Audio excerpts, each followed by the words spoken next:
İranda və Güney Azərbaycanda gedən etirazlarla bağlıdır. Çalışacaq ki, bu etirazların çeşitli zaviyələrdən bərrəsi eləyək, siyasi, insan haqları və iqtisadi məsələlər üzərindən qonaqlarımız olacaqdır bu canlı yayında. Bildiyiniz kimi, İranda olaylar belə olub ki, keçən həftə demək olar ki, 24 Aban, 15 November Cümə günü daha öncədən heç bəlli etmədən, heç elan etmədən benzin fiyatlarının, benzin qiymətlərinin üstünə bahalaşma gəlibdir. %50 və demək olar ki, 300%. Yəni, iki bölümə ayıranda bir bölümünə %50 bahalaşma gəlib, bir bölümünə də 300%, %300% bahalaşma olubdur.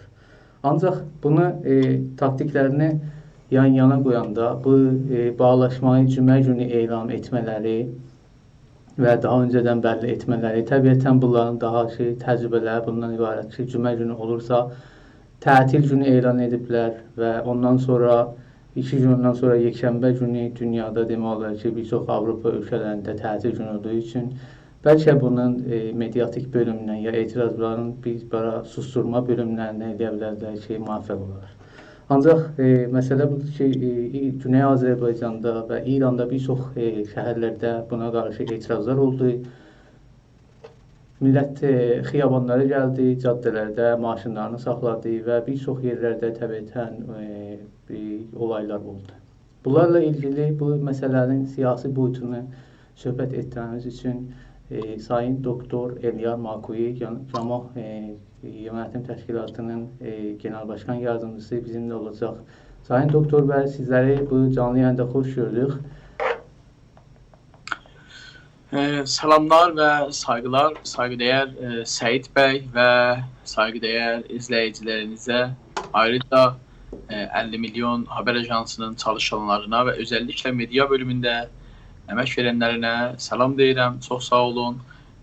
Bu kritik durumda belə bir bərnaməni apardığınız üçün. Buyurun, mən sizi eşidirəm. Çox sağ olun, biz də sizə təşəkkür edirik bizim dəvətimizi qəbul etdiyiniz üçün.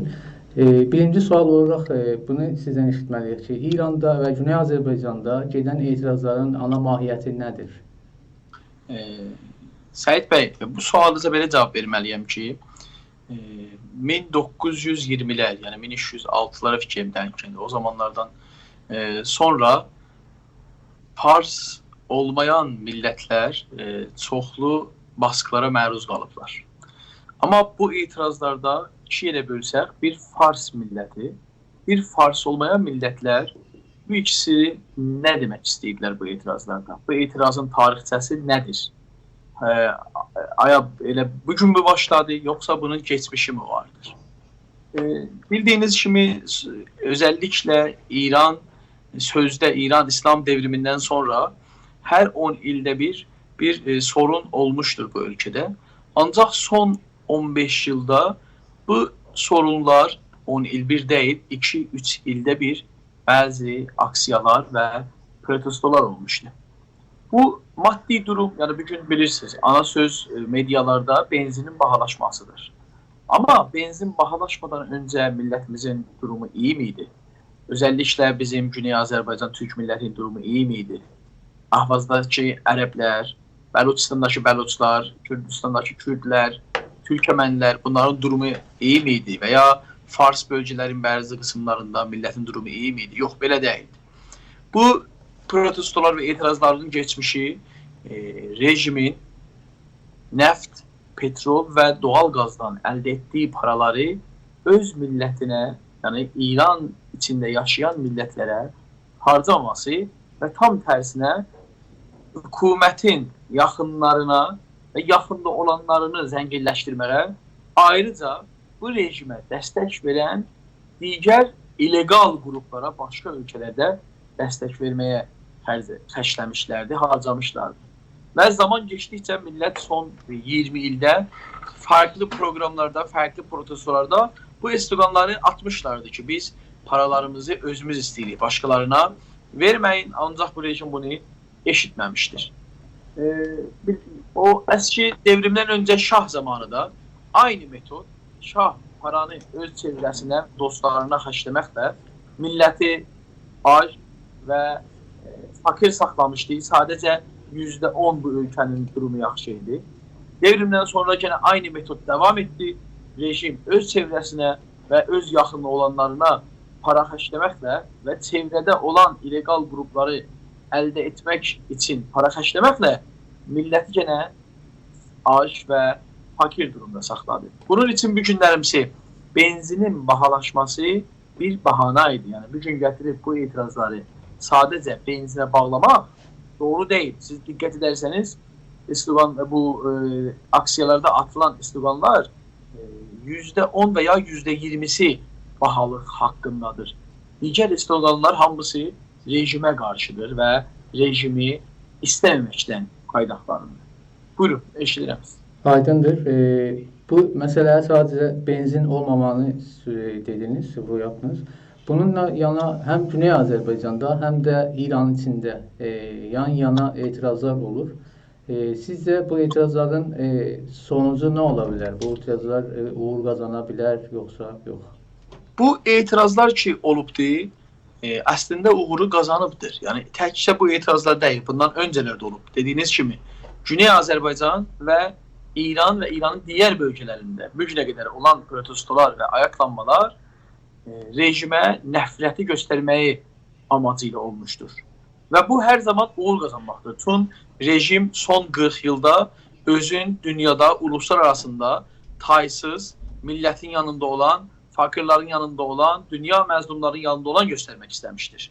O halda ki, son 40 ildə, özəlliklə son 20 ildə, yəni 1995'lərdən sonra baş verən aksiyalar, protestolar, etirazlar rejimə nəfrəti, rejimin yalan danışmasını, rejimin milləti əzməsini, məzlumlar deyil, zalimlərin yanında olmasını göstərməkdədir. Və təbiətən dünya da bunu duymaqdadır. Və bilirsiniz, özəlliklə son illərdə çevrəmizdəki ölkələr və digər ölkələrdə, digər süper güclər dünyada İran rejiminin mahiyyətini doğru düzgün anlamaqda və bilməkdədirlər. Bundan öncə sosial medyaların gücü o qədər bugünkü qədər deyildi. Uydu şəbəkələri, uydu kanalları bu qədər güclü deyildi və rejim, İran Fars Molla rejimi çox rahatcasına özün dünyada məşru göstərib və içəridə milləti əzməklə məşğul idi, edam etməklə məşğul idi. Amma bugün diqqət edərsəniz, içəridə olan hər bir kiçik xəbər çox aşırı şəkildə, çox böyük səviyyədə uluslararası medialarında yayınlamaqda və millətin səsi dünyaya əks edilməkdədir. Bunu göstərir ki, millət bu protestolarda başarmışdır. Doğrudur, tamam istəklərin əldə etməsə də səsin dünyaya yetirmişdir və bu rejimin məşru deyil, naməşru olduğunu hər zamanki kimi göstərmişdir. Və bu bizim həm Güney Azərbaycan Türk millətinin, həm digər millətlərin etirazlarının sayəsindədir. Onlar etirazlar, protestolar yapırlar ki, bu olaylar və bu xəbərlər dışarıya sızır. Buyurun. Aydındır. İranda olan etirazlarla ilgili demək olar ki, aynı zamanda, aynı gündə də bu etirazlar Güney Azərbaycanın bir çox şəhərlərində də olmuşdur və olubdur. Bunların ortaq nöqtələri nə ola bilər? Yəni, daha öncə beləncə bir algı yaratmışlar ki, İranda olan Fars opozisyonunun hər hansı bir siyasi gücü, bir siyasi mitingə ya etirazə çağırış verəndə təbiətən Güney Azərbaycan bu olayda bağımsız davranırdı, bağımsız hərəkət edirdi. Bu günlər görürük ki, etirazlar həm Güney Azərbaycanda var, həm də ki, İranda var. İranın bir çox şəhərlərində var. Bunların ortaq nöqtələri nədir? Yəni, ortaq mərkəzi müştərəklər nə ola bilər? Səid bəy, doğrudur. Bir sıra ortaq sonuçlar əldə etmək olar. Ancaq ilk öncə bunu deməliyəm ki, bu Güney Azərbaycanın bağımsızlıq və özgürlük davası deyildir. Bəlkə özgürlük və bağımsızlığa yardımcı ola bilər. Amma tamamilə bağımsız və özgürlük mücadiləmizin anlamında deyildir. Amma biz Güney Azərbaycan milli aktivistləri hər durumda siyasal, kültürel və özəlliklə buna vurgulayıram ki, ekonomik olaylarda da xalqımızın yanındayıq və bunu göstərmək istəyirik. Çünki biz hamımız oradan gəlmişik, dostlarımız, ailələrimiz, tanışlarımız hamımız orada yaşamaqdadırlar. Birbaşa hamımız bir-bir onların orada hangi durumda olduqlarını iyicə, yaxşı anlamaqdayıq və bilirik ki, elə bir tanışlarımız, ailələrimiz, vətəndaşlarımız var ki, bəlkə bir ayda heç ət yeməyiblər, bəlkə ailə toyuq götürməyiblər, bəlkə ailələr bir-birlərinlə rahat ola bilməyiblər maddi olaraq, eşiyə çıxa bilməyiblər, xəşiyə bilməyiblər.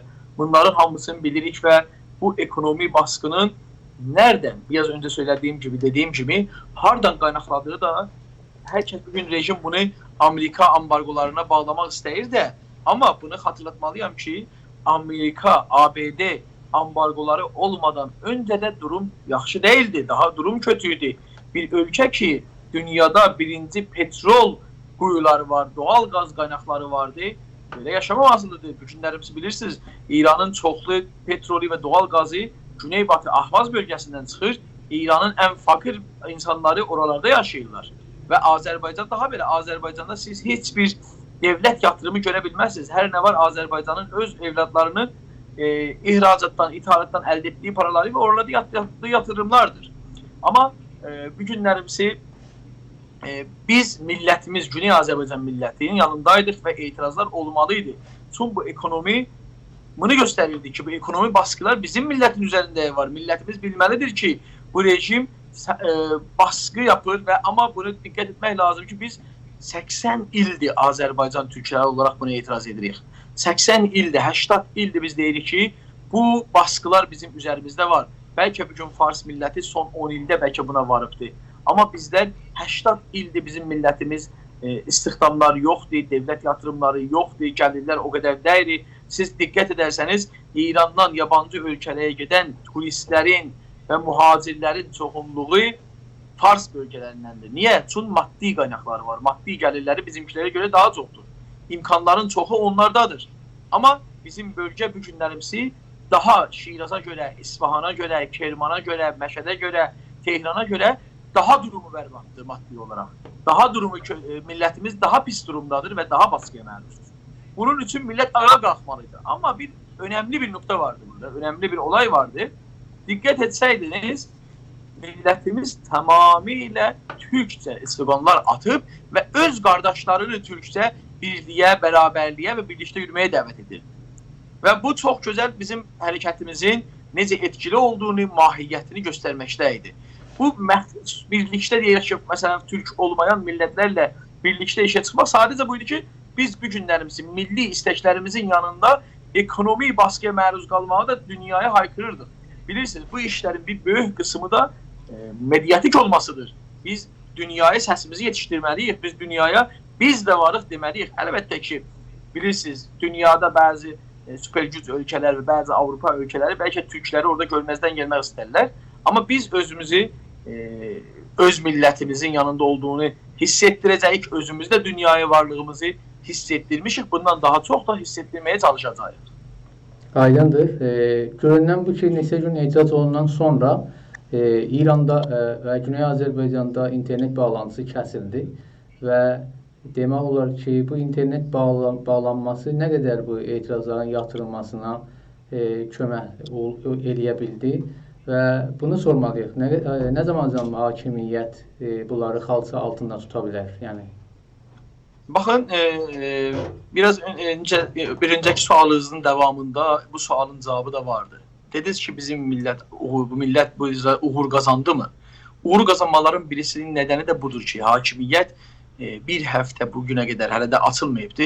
İnterneti kəsməklə dünyada uluslararası səviyyəsində özünü rəzil etdi. Diktator olduğunu, sitemkar olduğunu, zalim olduğunu ve milletlerin səsini kəsmə qabiliyyəti olduğunu dünyaya bir daha öz əliyle gösterdi. Ki yeri gəlirsə mən özümü saxlamaq üçün milləti öldürürəm, səsini kəsərəm, dünyaya da izlətmərəm bunu. Bu günlərimizi uluslar arasında insan haklarını qayda qanunlarına dayanaraq qəbul olunmayan bir işdir. Amma bunlar bunu yaptılar və bir daha özünü rəzil etdilər. Və bunların özlərinin, öz əlləri ilə özlərini rəzil etməkləri bizim millətin birbaşa uğurudur. Tüm millət elə bir əks-ol əməl, elə bir refleks göstərdi ki, bunlar məcbur oldular o işə əl atsınlar. Amma bunu soruşaq. Bu benzin adı ilə başlayan aksiyalar sadəcə bugünün dərdimi və ya dünən yox muydu və ya bundan sonra olmayacaqmı? Bunu bilmək lazım ki, bizim millət son 25 ildə bu aksiyalara alışıbdır. Doğrudur, tarixdə Qacardan sonra baxsaq, Səttarxan hərəkatı var, Şeyx Məhəmməd Xiyabani hərəkatı var, Pişəvərə hərəkatı var, Şərif Mədari hərəkatı var, İran-İraq savaşı vardı, ondan sonra sayın liderimiz Doktor Mahmud Əli Çehliqani hərəkatı vardı, Güney Azərbaycan hərəkatı devam etdirmişdir. İran içərisində baxarsanız 1378, 1997-98-ə təqabül edir. İran öğrencilərinin ayaklanmaları vardı. 2009'da Cumhurbaşkanı seçim ayaklanmaları vardı. 2011'də Urmugöl ayaklanmaları vardı. Bunlar hamısı bunu göstərir ki, artıq millət daha etirazlara alışıbdır və artıq bu hökuməti qəbul etmir. Bahana dalısıdadır ki, öz etirazını, öz nefrətini göstərsin. Aydındır. Bunu elədiyi için belə düşünürük ki, bu millət bu etirazlarını devam etdirəcəkdir. Bu günlərimsi bu bastırılmadı, səsi də kəsilmədi. Tam tərsinə bir dünya bu aksiyaların səsini duymaqdadır və duyur da. Bu günlərimsi yanı sıramızda Türkiye'nin Cumhurbaşkanı, Dışişleri Bakanı, tüm medyaları eksiksiz bu konuyla danışırlar. Avrupa'da aynen, Amerika'da aynen ve Arap ülkeleri de bu durumu danışıp ve İran rejiminin haksız olduğunu herkes imzalıyor aldı. Bu yanı bastırılmamıştır. Bu hareket devam edecektir. Bunu da vurgulayıram ki, bu hareketin başlangıcında ve devam ettirmesinde hiç bir yabancı gücün eli yoktur. Millet özü artık bıkmıştır bu olaydan. Ancak bu olaylar başladığından sonra bir sıra yabancı ülkeler istəyirlər buradan bir şey çıxaldarlar və ya istəyirlər buradan özləri nəfrinə, ya istəyirlər səmimiyyətlərini göstərərlər, o onların siyasətidir. Xalqı onlara kimsə bağlayamaz və bağlayamayacaqdır. Çünki xalq burada baskılara məruz qalıb və öz müxalifətini, öz nefrətini göstərməkdədir və kimsəyə bağlanmadan. Buyurun. Çox sağ olun. Sizə təşəkkür edirik bizimlə görüşlərinizi paylaşdığınız üçün və bizə canlı yayımıza qonaq olduğu üçün. Son söhbətlərinizi siz alın. Mən belə düşünürəm ki, bundan sonra da zaman yeri gəldikcə millət öz etirazlarını göstərəcəkdir, ayaqlanacaqdır, protestolar devam edəcəkdir. Örnek olarak 1960'da sözde İran İslam devriminin fitili basıldığında 1979'da sonuç vermiştir. Bu hareket bizim hareketimiz, özellikle Güney Azərbaycan Milli Yürüyüş Harekatı 1995'te sayın liderimiz Doktor Mahmud Əli Çehliqani'nin başkanlığında başlasa da bu günlərimsi Azərbaycanın, Güney Azərbaycanın xiyabanlarında Türk satılan sloganlar, milli istəklər və uluslararası hüquqlarına dayanaraq istəklər bunu göstərir ki, bizim hərəkətimiz gün-bə-gün daha güclənməkdədir. Bu günlərimsi 20 yaş ilə 40 yaş arasındakı olan gənclərimiz bizim birə-bir milli hərəkətimizin səmərələridir və bu hərəkət çox yaxında millətimizin istəyini əldə edəcəkdir. Sizlərə təşəkkür edirəm, başarılar diləyirəm. Bir sonraki görüşlərəcən sizi Allah'a tapşırıram. Çox sağ olun, iyi günlər dilərəm. Sağ olun, biz də sizə təşəkkür edirik. Sağ olun.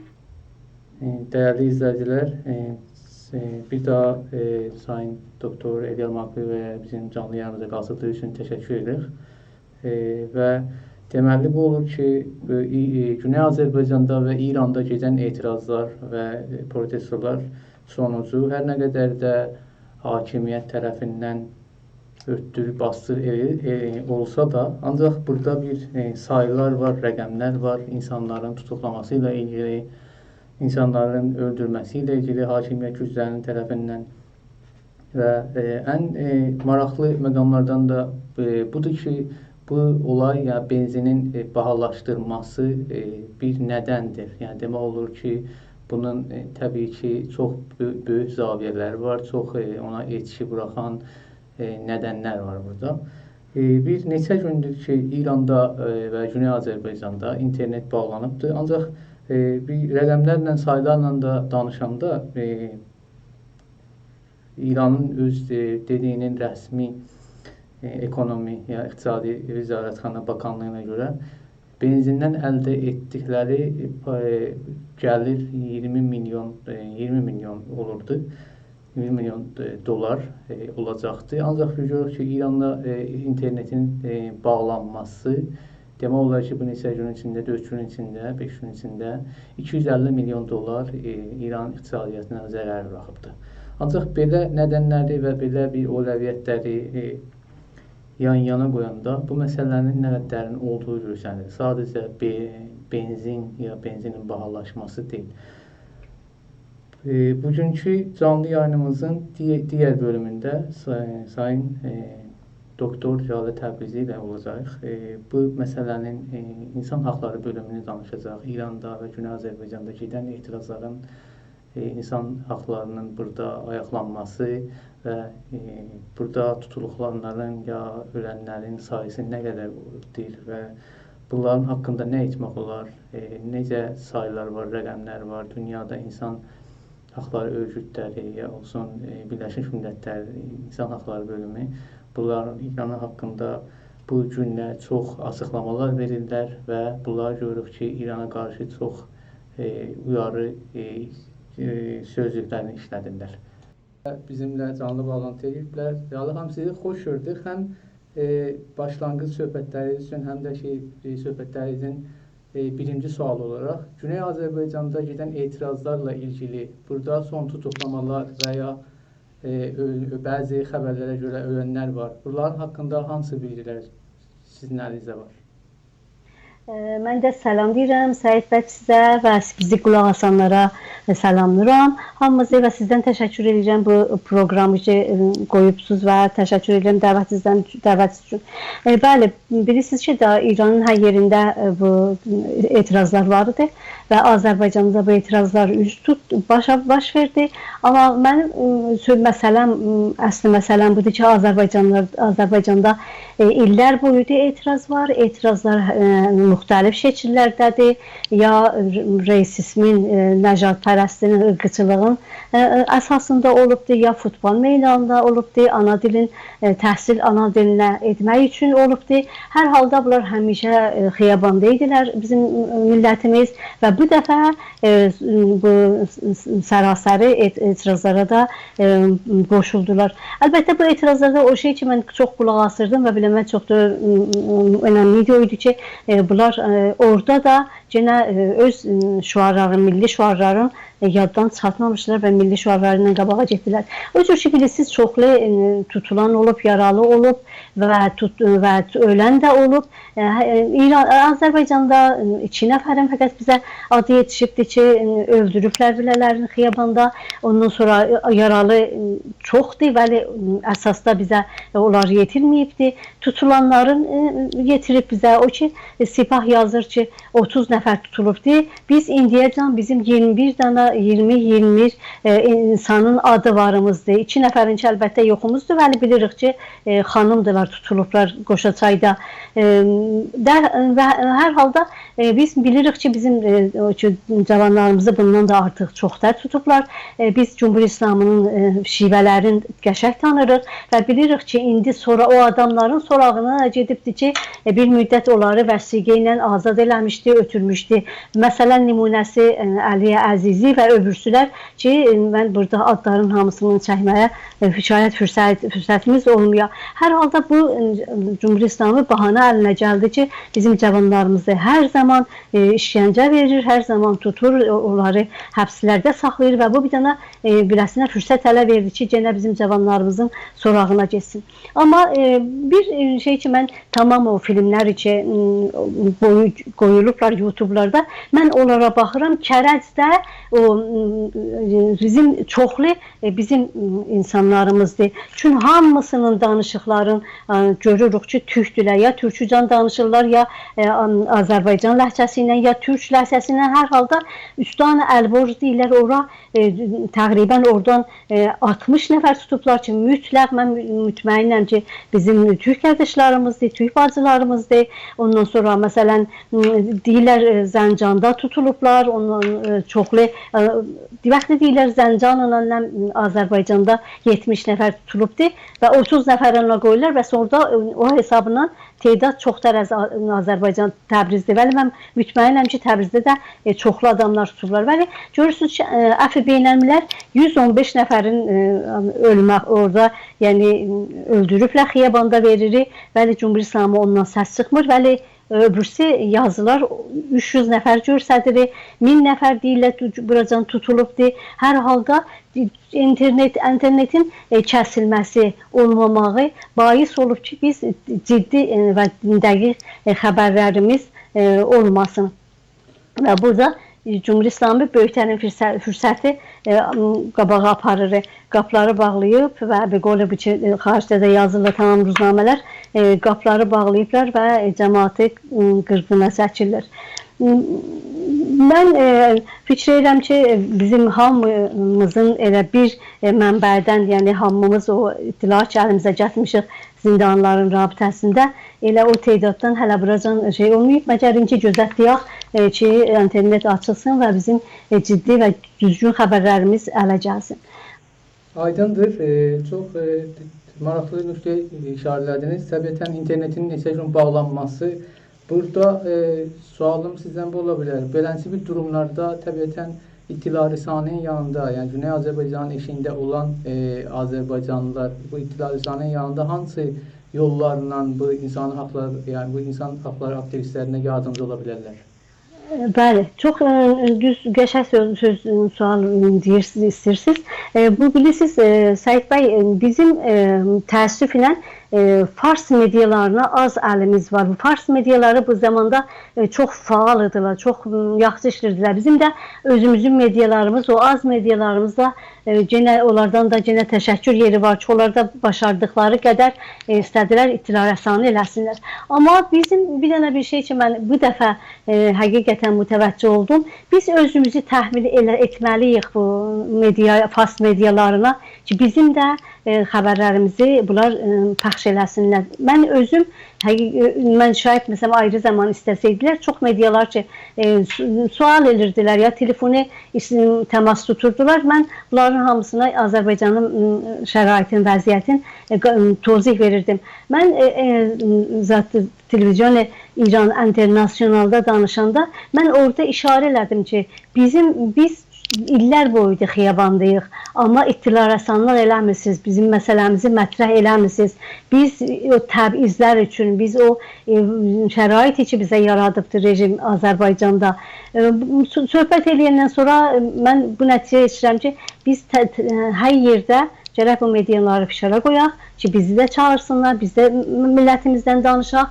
Çünki imkan bunların əlindədir. Bu yekə imkanlar ki, bunların əlindədir. Fəqət o Fars olan yerlərdən və o deyərlər Piramundan, yəni bir qeyri-Fars millətlərin hamısın yox, bəzilərin aztar mətrəh edirlər və nəticə biz bunlardan istifadə eləməliyik və özümüz də Əfi Beynəlmiləyə getməliyik. Ondan sonra o məmləkətdə ki, yaşırıq, oranın deputatlarını görməliyik, onlarla danışmalıyıq. O mərakiz ki var ki, insan haqları var, onlara getməliyik, ruznamələrə yazıb verməliyik. Biz özümüzdə sakit oturmamalıyıq. Hər halda təzahürat qoymaqla xiyabanlarda, ondan sonra ənva-əqsam şivələrdən biz gərək istifadə eləyək. Hər kəs bir dənə namə yaza bilər, ya Sazman-ı Millələr, ya Əfi Beynəlmilələr.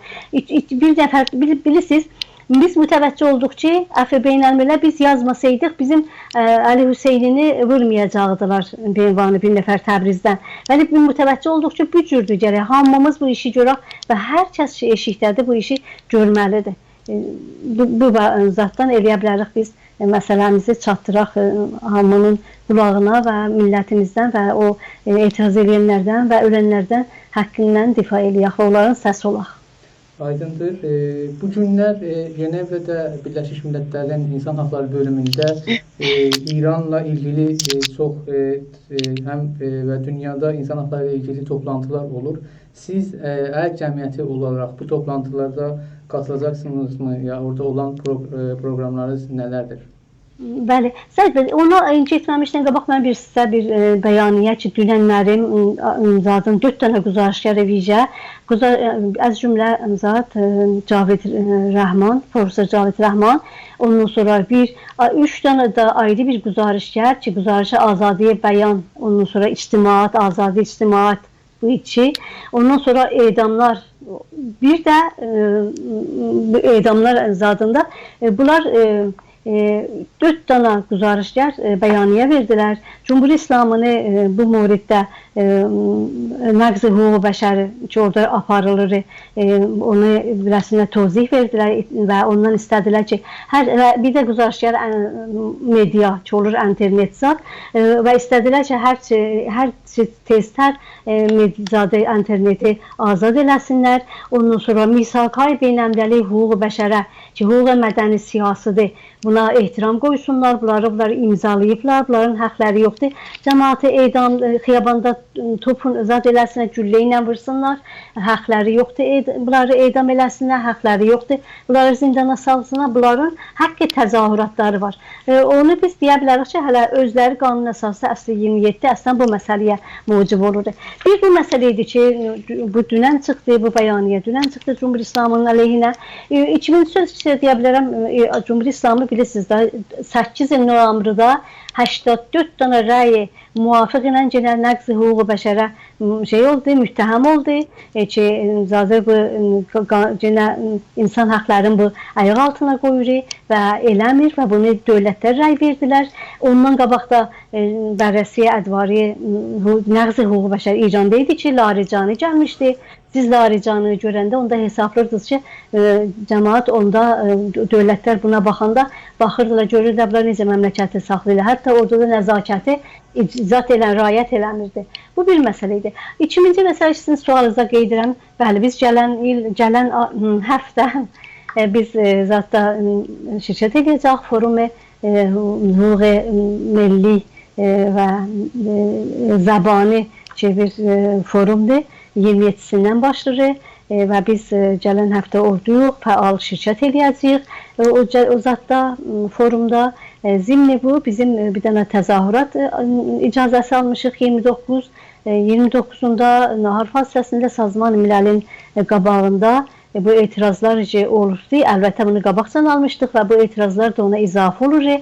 Biz nəticə biz orada səy eləyəcək, teydadımızda mən fikir edirəm kafıdır, o teydad ki gedirik, səy eləyəcək, itilərəsanı eləyək, Sazman Millərlə söhbət eləyək, cələsat, iclaslardan öz nəfimizə istifadə eləyək və insan haqlarının ayaqlanması, zindanlarımız, ana dilinə təhsil etməməyimiz, Urmu gölünün qurutması, çoxlu mətalib də zatda təyin eləmişik ki, biz orada bunları mətrə eləyəcəyik.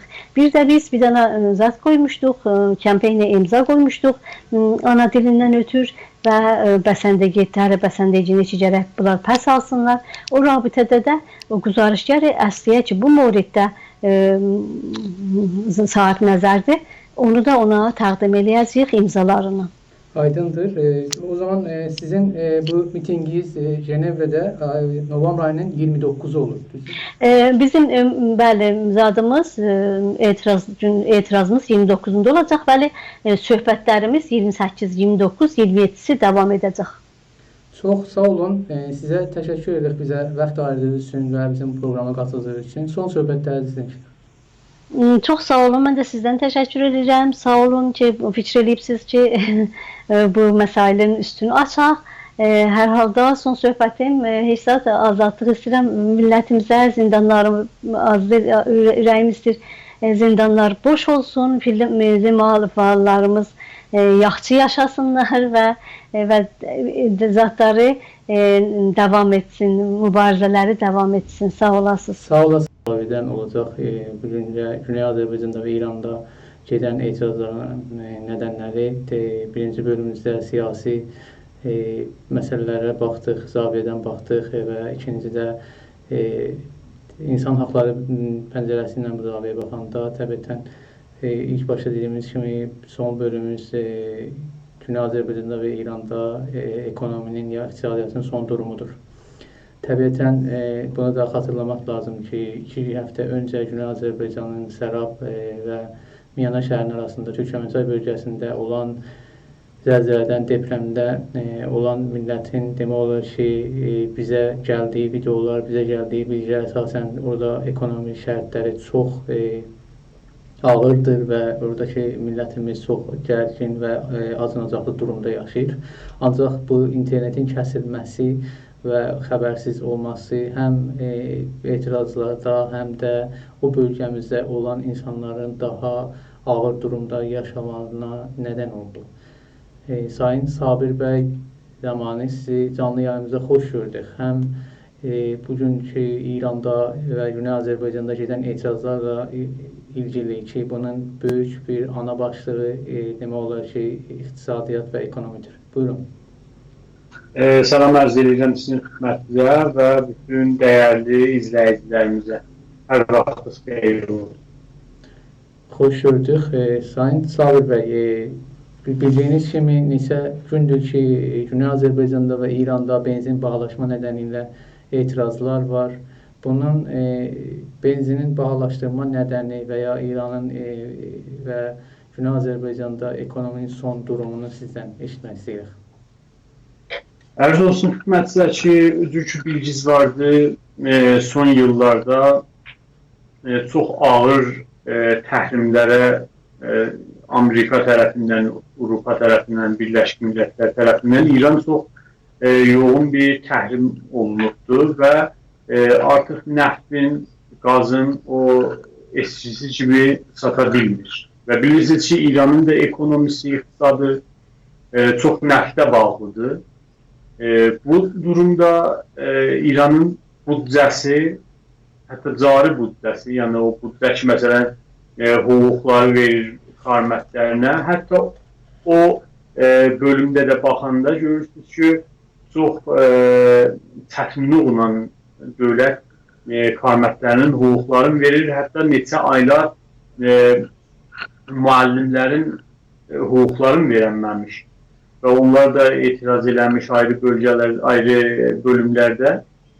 Buna görə dövlət ayrı bir iş əlindən gələ bilməzdir. Yəni məcburdur ki, hər tərəfdən olmuş olsa millətin cibindən kəsər.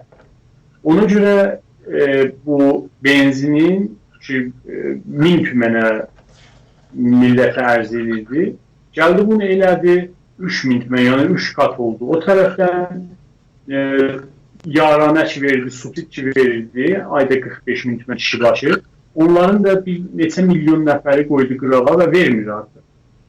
Amma benzinə gələndə o neft başkanı dediği kimi hər il dövlətin cibinə girən pul bu bahalandırmaqdan 30.000 milyard tümən. Yəni, hər il dövlət eləyə biləcək ki 30.000 milyard tümən millətin cibindən kəsib öz dərvağa xərclərinə yetişsin.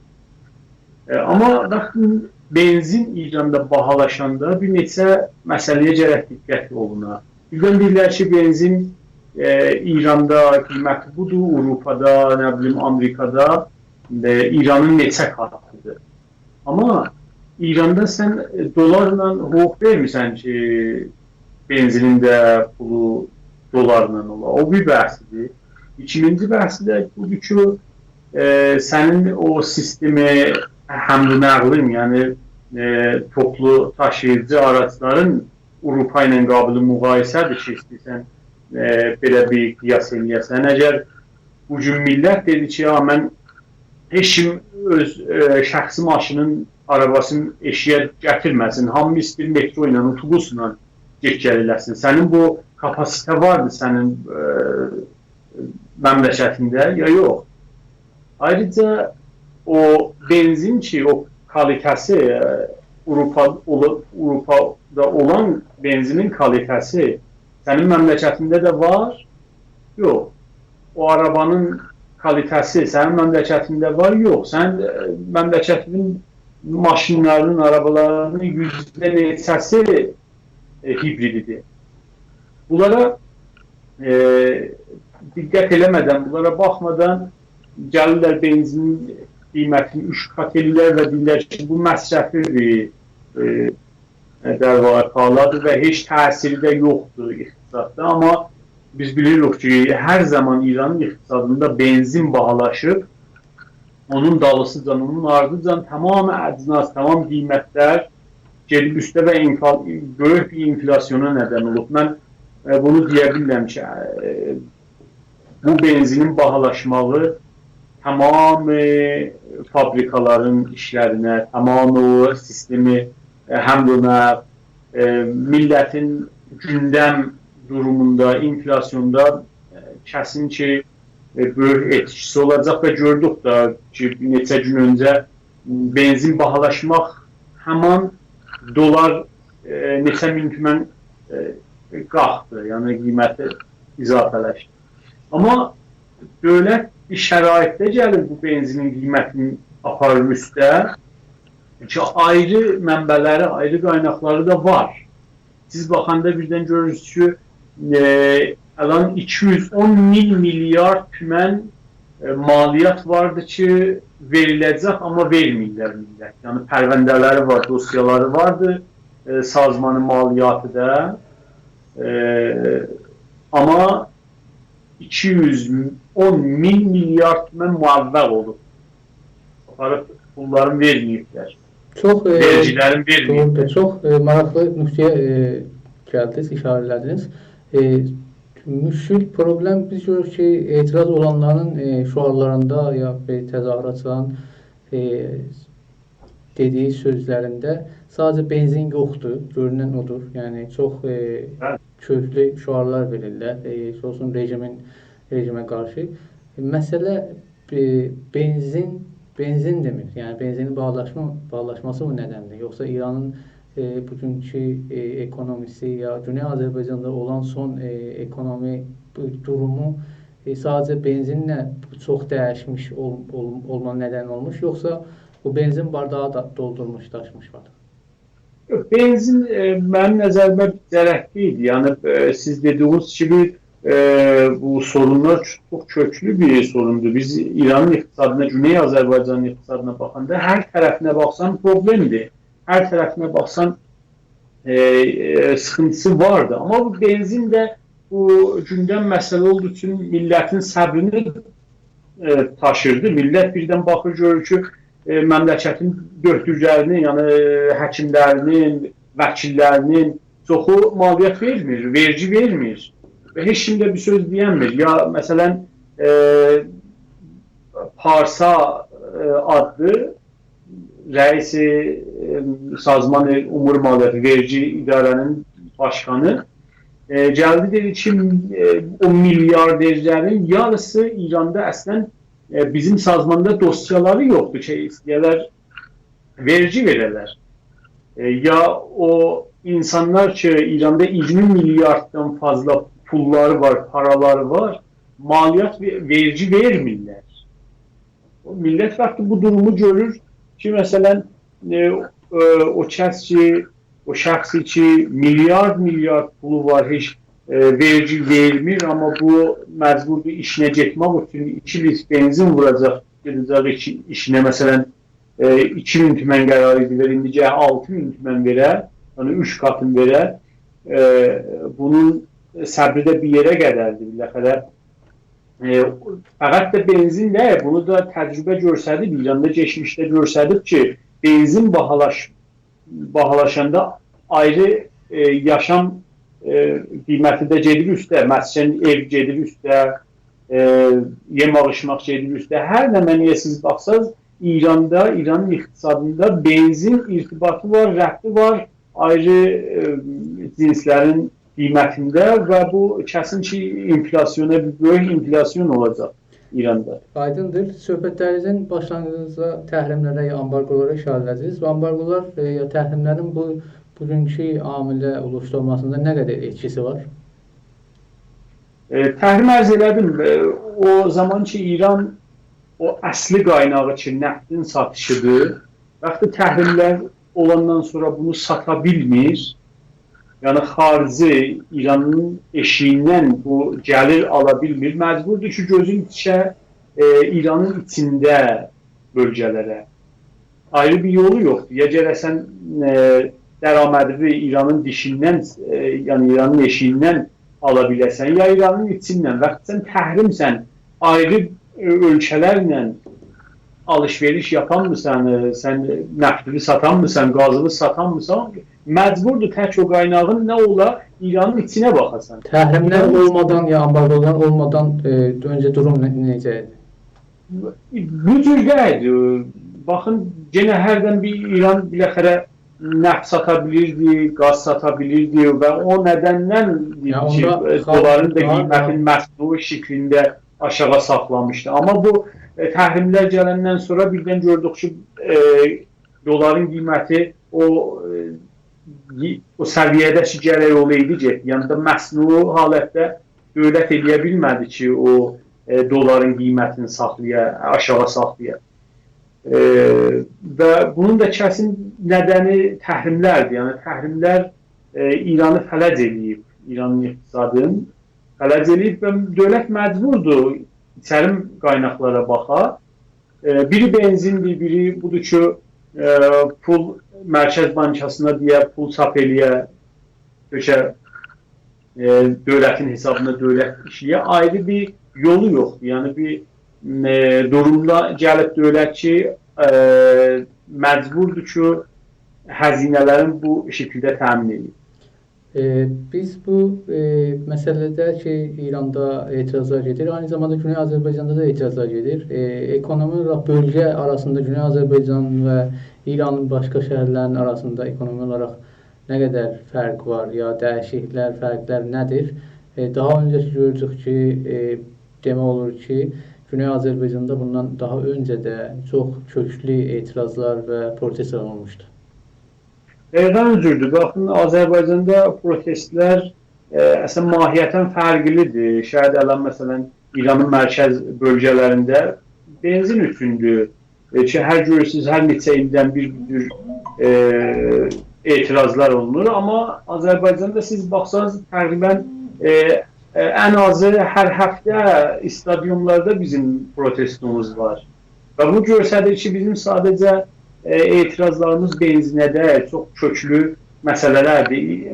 Güney Azərbaycanın iqtisadına baxsaz, bizim potansiyelimiz, iqtisadımızın potansiyeli İranın başqa bölgələri ilə əslən qiyas olmazdı, qiyas ola bilməz. Siz baxsaz, mən belə deyim ki, qəblən, yəni neçə yüz il bundan qabaqlara baxanda, o ekonominin, iqtisadın, millətin vəziyyəti o potansiyel iqtisadi ilə oxuyurdu. Yəni bir məntəqədə ki, potansiyeli iqtisadi yaxdı idi, millətin də yaşama vəziyyəti yaxdı idi. Amma kürəsəlləşmə, yəni cəhani şuranın nədəni ilə və bu yeni dövlətlərin kurulmasından sonra bu iç amil ki, bu neçə yüz ildə vuruldu. Bundan sonra da bu faktorlar değişdi. Daha ötürdə ki, məsələn, Azərbaycanın potansiyeli iqtisadisi yaxdı olsa, millətin durumu da yaxdı olar. Bu iki amil gəldi, bu faktorları değişdi, bu müadiləni, bu düzəni değişdi. Siz baxsanız, məsələn, neçə yüz il bundan qabaq ərz elədim, birdən Güney Azərbaycanın hangi şəhrinə siz baxsanız, Zəncana baxsanız, Ərdəbildir, Mərağədir, Təbrizin özü ki, bir zaman dünyanın 5-ci şəhri idi. Bu göstərir ki, Azərbaycanın təbii potansiyeli çox-çox yüksəkdir. Amma mütəəssifانه baxanda görürsünüz ki, bu Pamfars rejimi ki gəlibdir, 100 ildir ki, Pəhləvisi ki, Cumhur İslamisi. Bir növ siyasət qabağa aparır ki, bizi onlara vabəstə eləsin. Yəni, bizim ekonomimizi, iqtisadımızı Fars bölgələrinə vabəstə eləsin. Sərmayə qoyanda birdən sərmayə quzarı adı ilə gəlib bizim mənbələrimizi qarət edirlər. Birdən deyirlər ki, Buddədə yazırlar ki, məsələn, sərmayə quzarı oldu Təbrizdə, məsələn, x milyard mən Təbrizdə sərmayə quzarı oldu. Gəlsən, baxsan, görəsən, bu harada sərmayə quzarı olub? Baxsan, görürsən ki, bəli, Misir süngündə aparıblar, sərmayə qoyublar, oranın mədənlərin qarət edirlər, qızılın qarət edirlər, aparırlar İsfahana. Bizə qalan nə mənədir? Bizə qalan adıdır ki, sərmayə quzarlıq olunub, bir də doğamızın, yəni çevrəmizin, mühit-sistemimizin kəsblənməyi, kirlənməsi. Ayrı bir şey yox. Baxanda birdən görürsünüz ki, Azərbaycanın şərtlərində iqtisadın vəziyyətinə baxanda ki, deprem oldu, gördük hamımız ki, nə qədər fəqr fəlakət idi ki, millətlərin hətta bir evləri yox idi ki, standart vəziyyətdə onun içində yaşasınlar ki, 6 Richter olmayan deprem, o zəlzələ də gəldi, böyük faciəyə nədən oldu. Birdən bizim şərtlərdə gəlirlər, deyirlər ki, siz əkinəcəkləriniz nə mən olsun, buğda, əkin, yer almaq. Azərbaycanda belə deyirlər, nə kredi verirlər, nə dövlət təşviq edir, nə əkilən şeyləri alırlar. Amma birdən Məşhəd bölgələrində deyirlər ki, siz zəfərən ək. Bu çox fərqlidir. Dövlət bilir ki, bəli, məsələn, bir yerdə ki, buğda əkildi, yer alma əkildi, bunun bir iqtisadi dəyəri yoxdur. İqtisadi dəyəri yoxdur, heç mühit-sistemimizə də, çevrəmizə də zərəri var. Alan Azərbaycanda tamam yeraltı suları çəkiblər ki, biz buğda əkirik. Niyə? İranın qəzasını təmin edir, İranın buğdasını təmin edir. Niyə Məşhəddə bu iş görülür? Məşhəddə zəfərən əkilir. Bunlar bir məsələlərdir ki, çox əmirdir, çox üstündə çox danışmaq olar.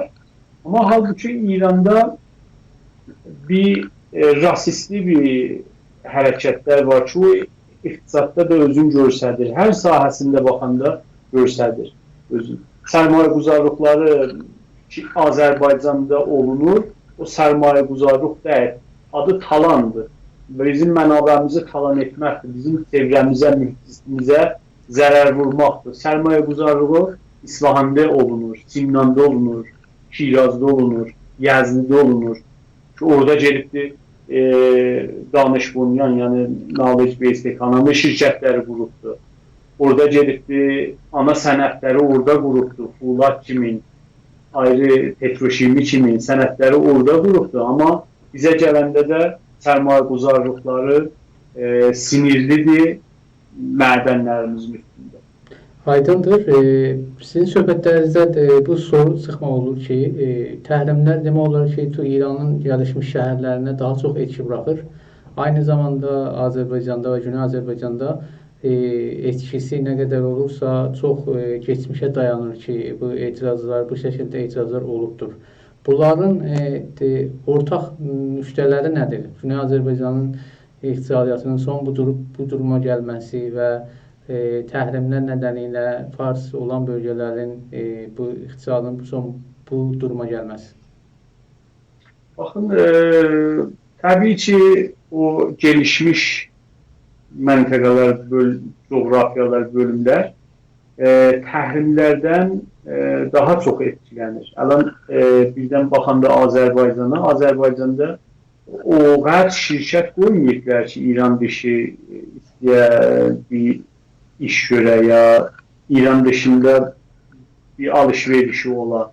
Tamam bu şirkətlər, ümdə şirkətlər, hətta turistlərin bir neçə sinirli şəhərlərə təşviq olur ki, getsinlər. Şiraz kimi, İsfahan kimi. Onun üçün düzdür ki, İsfahan kimi bölgələr, Fars bölgələr daha gelişmişdilər. Bunlara etkisi daha ağır olur. Amma dövlət bu tərəfdən gəlir, bəlkə ki, bunu cübran eləyər, çünki istəyir bunu cübran eləyər. Gəlir, yenə Azərbaycanı qarət eləyib aparır ora. Yəni, ələn, mən qeysəm əgər o bəhsi potansiyel iqtisadiyyət, baxın, bizdən həmişə deyərlər ki, sizin bəluçlardan vəziz yaxşıdır. Azərbaycanın ekonomi durumumuz bəluçlardan yaxşıdır. Baxanda da görürük ki, bəli. Məsələn, şəhət bəluçlardan bizim vəzimiz yaxşıdır ola. Məsələn, Təbrizə baxanda Zahidandan yaxşıdır. Amma bu heç kim hesablamır ki, Azərbaycanın potansiyeli də ondan qabiliq qiyasdır. Yəni, əgər siz belə düşünsək ki, bəluçları 50% istismar olunur, siz mütməyin olun ki, ekonomi baxımından Azərbaycan %90 istismar olunur. Amma çünki bizim potansiyelimiz yüksəkdir, yenə bu halətlə də, yenə belə istismar da ki, olunur, yenə biz onlardan durumumuz daha yaxın. Yəni, ələn bu Fars bölgələrində ki, siz gördünüz, ekonomi yetişdi, çox olubdur bu təhrimlərin.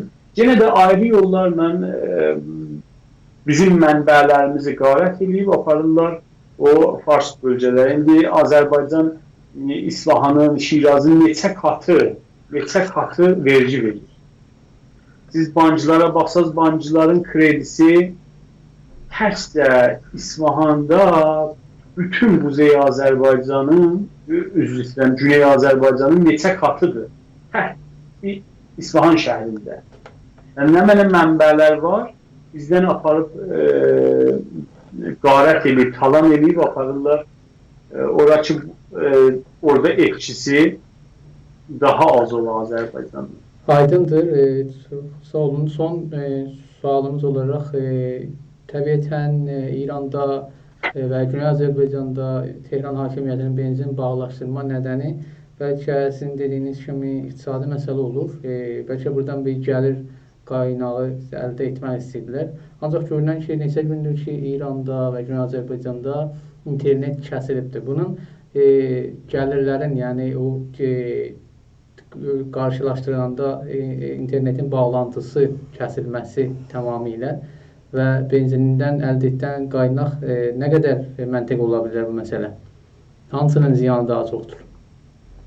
Baxın, bu internetin kəsilməsi şübhəsiz ki, çox olumsuz yetişdi vardır ekonomiyə və deyirlər ki, hər gün 60 milyon dolar zərərdir. Yəni, İrana ziyanı dəyər bu internetin bağlantısı. Amma bu tərəfdən də düşünməliyik ki, bu geçicidir. Yəni, interneti İran eləyə bilməz ki, məsələn, gələ neçə ay bağlıya. Bu, çox sürsə sürər bir həftə 10 gün. Siz baxanda birdən bir həftə 10 gün sürsə 1 milyard dolar əslən bunun bizə ziyanı dərsin. O tərəfdən baxanda görürsünüz ki, benzini 3 katına çıxadır və o ziyan ki dəyərdir, onun neçə katın bu millətin cibindən kəsəcək və mən nəzərimə bu interneti də kəsməkdən başqa yolu yox idi. Yəni, istəyir ki, Azərbaycanda olsun, ayrı İranın bölgələrində olsun, millətin səsi İranın eşiyinə çıxmıyor və məcburdur interneti kəsə və bunun da bədəlini yenə millət ödəyəcək. Yəni, millətdən zorla da olmuş olsa, benzini bahalatdırsın, çörəyi bahalatdırsın, ayrı məsələlər bahalasın. Eşitdik ki, bu neçə gündə də çörək də bahalaşdı. Onları yenə millətdən ayrı bir yollarla alacaq. Sağ olun. Sizi canlı yayınımıza qatıldığınız üçün sizə təşəkkür edirik. Son söhbətlərinizi sizdən eşidək. Mən sizdən təşəkkür edirəm. Fəqət bu arada mən bu zəlzələlərə işarə edeyim ki, çox zor durumdadılar. İnternetle bağlantısı kəsilib deyək olan son durumlarından o kadar xəbərimiz də yoxdur və yenə qeysaq Azərbaycanın iqtisadına baxanda görürük fərqli fəlakəti burada bu zilzilədə görə bildik ki, millətin nə iş yerlərində, nə yaşadıkları evdə, hətta o əvvəliyyə ilk standartlar yox idi ki, bir dənə 6 Richterdən aşağı deprəm, zilzilə bir neçə min insanın sərnişini dəyişdirdi və bu bir ittifaq deyil ki, biz buna bəlayı təbii deyək, ya təbiətin bəlası deyək, belə bir şey yoxdur. Bütün dünyanın hər bir köşəsində baxanda ya zilzilə var, ya fırtına var, ya sel var və bunu millətlər rəsmiyyətə tanıyıb ki, bu coğrafiyanın şəraiti, təbiəti budur və ona görə yaşayırlar. Yəni evlərin, ekonomilərin, iqtisadların veriblər o şəraitindən. Bəli, İranda baxanda, xüsusən Azərbaycan bölgəsində baxanda dövlətin yəni sorumsuzluğundan qaynaqlanır ya Azərbaycanı və müstəmirə görüb və yetişən yoxdur və bir fərqli fəlakətlə, yəni heç kim razı olmaz ki, bir evdə yaşayaq ki, hər ləhzə imkanı var ki, dam tökülə uşağının özünün başına və yoxsulluq nedeniyle məcburdur ki, belə yaşayaq. Mən istəyirəm təsliyyət deyən, başsağlığı deyən və ümidum var ki, belə bir olaylar daha Azərbaycanda olmaz. Sağ olun, biz də sizə təşəkkür edirik. Dəyərli izləyicilər, bugünkü canlı yayımızın da sonuna gəldik. Ümidimiz var ki, bu canlı yayın sizlər üçün faydalı bilgilər sunmuş olaq. Sağ olun, sağ və səlamət qalın.